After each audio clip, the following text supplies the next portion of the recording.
Many of you asked for part 2 of 10 surprising prophecies of the Prophet Muhammad. So here are 10 more prophecies in this episode. Hey guys, welcome back to FTD Facts. My name is Leroy Kenton. And you know, it's not that it's believed that the Prophet Muhammad was the originator of these prophecies, but that it is believed that the Prophet Muhammad was given these inspirations from God and relayed the info through the Quran and other sources like the Hadith, which I'll be referring to a lot in this episode. And by the way, if you notice that my eye is a little bit red, I'm a little bit sick, so just bear with me in this episode. I'll probably be sick for like a few episodes because I'm going to be filming several back to back. So just giving you guys the heads up. I think I'll be fine though.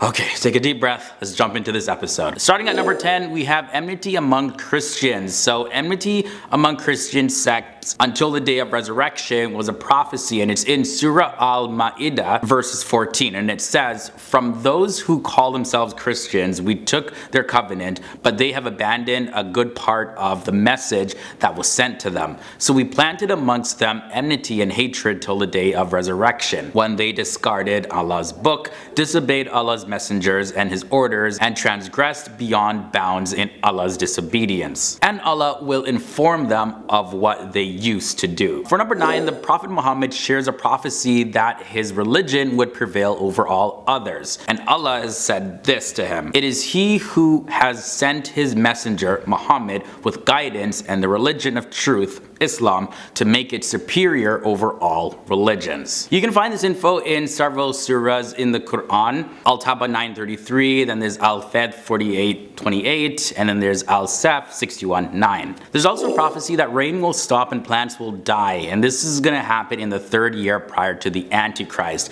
A third of the rain will not fall, and then the next year 2/3 will not fall, and then in the year of the Antichrist there's going to be no rainfall. And many Muslims believe that these predictions appear to be coming to pass right now, as climate change actually alters the patterns in rain in the Middle East as well as different parts of the world. Number 7, let's talk about economic sanctions. In the Hadith Al-Bidayah wa Al-Nihaya, page 47, it says, "The people of Iraq and the people of Syria and the people of Egypt will suffer from economic sanctions imposed by those of European descent. Then the time of the Mahdi will come, and he will establish justice, a strong caliphate, and there will be an abundance of money." The 3 trials come in at number 6, and there's a prophecy that these 3 trials will hit the Muslim world before the Antichrist appears. There's going to be the trial of retreat and war, and then there's going to be the trial of false happiness, and it will come from a man, a descendant of the Prophet Muhammad, but he will not be a good person. And then people will resolve their differences with a weak and unstable leader, as he's called.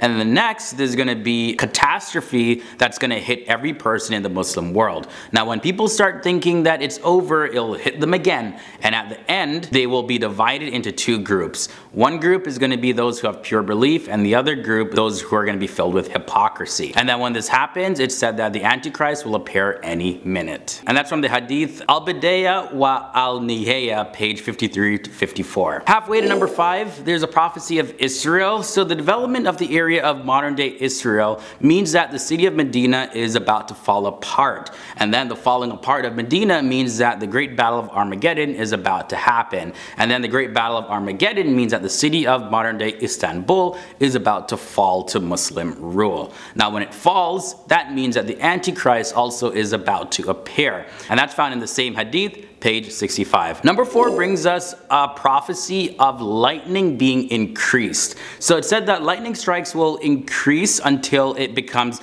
common for people to be killed by lightning strikes. Now that's not a common thing. It's very rare to be struck by lightning. As a matter of fact, they do say that it is more common to be struck by lightning than it is to win the lottery. Hope I ain't one of those people get struck by lightning. No. That just looks so painful. Then there is the prophecy of Yajuj and Majuj, aka Gog and Magog, and they will be released. Their army will come swarming down from every place to kill and destroy what they find. Now the people will set up defenses in their cities, and it's said that Jesus will lead his followers to take up a defensive position in the mountains. And when they think that they have killed those on earth, Yajuj and Majuj will then try to kill those in the air. And then it's said that Jesus and his followers followers will pray and God will send disease that will kill Yajuj and Majuj. And then heavy rain is going to fall on the earth and the earth will produce again. And Yajuj and Majuj are described as having round faces, very small eyes, and black hair with reddish and yellow highlights. And that's found in the same hadith, page 132 to 133, as well as 134. Now number 2 brings us a man from Ethiopia. So in this prophecy, a man will appear from the land in the area of modern day Ethiopia, and he will actually tear down the Kaaba. Now the Quran and Islam will be lost until there are groups of people with the elderly among them who will only carry a very small memory of the oneness of God. Now when the end time comes, there will not be a single person left on earth that calls on Allah's name.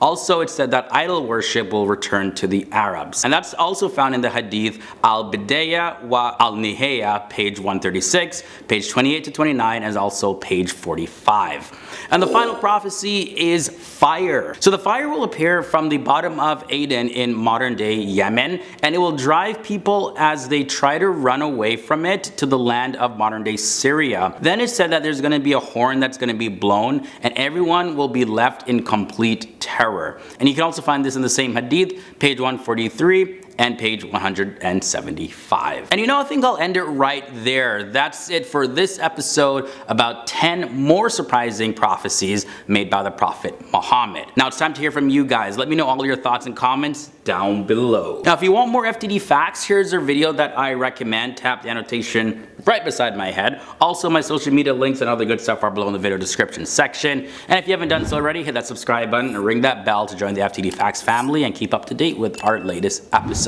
Okay, I'm gonna go try to get better now. See you guys real soon.